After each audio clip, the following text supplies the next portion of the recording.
بسم اللہ الرحمن الرحیم۔ حضرت عمر رضی اللہ تعالی عنہ سے چرواہے کی ملاقات کا واقعہ۔ حضرت نافع رحمۃ اللہ علیہ فرماتے ہیں کہ ایک دفعہ حضرت عبداللہ بن عمر رضی اللہ تعالی عنہ مدینہ طیبہ کے نواح میں نکلے۔ آپ کے ساتھ آپ کے شاگرد بھی تھے۔ کھانے کا وقت ہوا تو شاگردوں نے کھانے کے لیے دسترخوان بچھایا۔ اتنے میں پاس سے ایک چرواہا گزرا اور اس نے سلام کیا۔ حضرت عبداللہ بن عمر رضی اللہ تعالی عنہ نے فرمایا، آؤ بھائی تم بھی کھانے میں شریک ہو جاؤ۔ اس نے کہا کہ میرا تو روزہ ہے۔ حضرت عبداللہ بن عمر رضی اللہ تعالی عنہ نے فرمایا، کیا تم اس قدر شدید ترین گرمی کے دن میں بھی روزہ رکھے ہوئے ہو اور اس حالت میں بھی بکریاں چرا رہے ہو؟ اس نے کہا، باخدا میں ان ایام خالیہ سے حصہ وصول کر رہا ہوں۔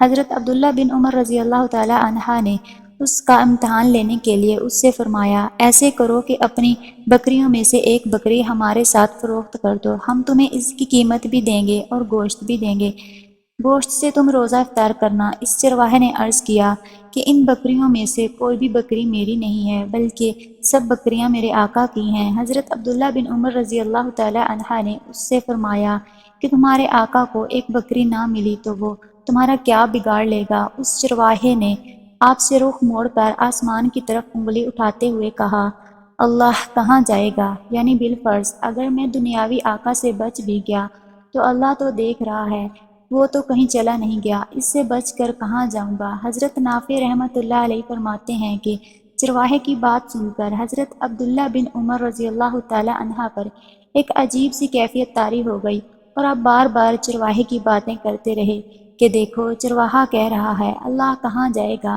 حضرت نافع رحمۃ اللہ علیہ فرماتے ہیں کہ جب آپ مدینہ طیبہ واپس تشریف لائے تو آپ نے اس چرواہے کے آقا سے وہ ساری بکریاں اور چرواہے کو خرید لیا، پھر چرواہے کو آزاد کر کے ساری بکریاں اسے بخش دیں۔